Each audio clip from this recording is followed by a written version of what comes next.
አጠገባችሁ ያሉ ሰዎች እህት፣ ወንድም፣ ጓደኛ እንዲቀየሩላችሁ ፈልጋችሁ ግን ያልተቀየሩት በምን ምክንያት እንደሆነ ልንገራችሁ። ምክንያቱም በራሳችሁ አይን ምክንያት ነው። ሁልጊዜ እነሱ ላይ የምታዩት ኔጌቲቭን የማይረባውን ነገር ጥሩ ያላረጉትን ነገር እየቆጠራችሁ እያያችሁ ስለሆነ ደጋግማችሁ እንደዚህ አይነት ነገር ነው እንጂ የምታዩት ጥሩ ነገር እንኳን ቢያደርጉ አይናችሁ ማየት አይችልም። እናንተ ለነሱ ያላችሁን ሐሳብና ስሜታችሁን አስተካክሉላቸው። ምክንያቱም ኢነርጂ ይጋባል፣ ጋይስ ይጋባል፣ አይገልጸውም። እናንተ ለነሱ ባትነግሯቸውም እነሱ ላይ ያላችሁ ተስፋና ፍቅር ባታወሯቸውም ይጋባባቸዋል። አይደለም እሱ እኮ ጸሎት አድርግልኝ አባቶቻችን ጸሎት ለከሌ አድርግልኝ ምናምን ተብሎ እኮ ይጠየቃሉ። ለምንድን ነው?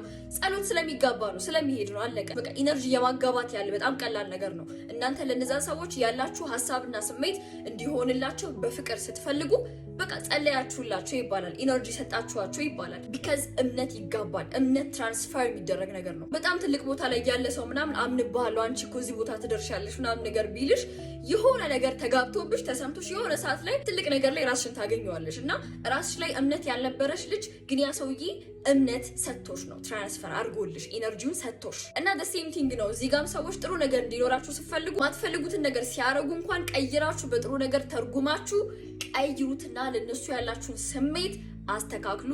ደንታ ያላችሁ እነዛ ሰዎች ሲቀየሩ እንደዛ ስታደርጉ እነዛ ሰዎች የሚያረጓቸው ነገሮች በሙሉ በጥሩ ነገር እያያችሁ ምንድነው እቺ ልጅ ተቀየረችብኝ፣ ምንድነው ይሄ ልጅ ምንድነው ምናምንላ ማለት ውስጥ ትገባላችሁ። ሰው የተቀየረው አይናችሁን፣ የተቀየረው ሐሳባችሁን፣ የተቀየረው ስሜታችሁን ሰው ይሄን ነገር ለአንድ ሳምንት ለሁለት ሳምንት ቢበዛ ለአንድ ወር በተከታታይ እንደዚህ እያሰባችሁ ራሳችሁን እያስተካከላችሁ አይታችሁ እነዛ ሰዎች ጥሩ ነገር ላይ ካልሆኑ ማለት ትንሽ ጨረፍታ እንኳን ለውጥ ከሌለ ኢንቦክስ አድርጉልኝ እና እኔን ፎሎ እና ላይክ ማድረግ እንዳትረሱ።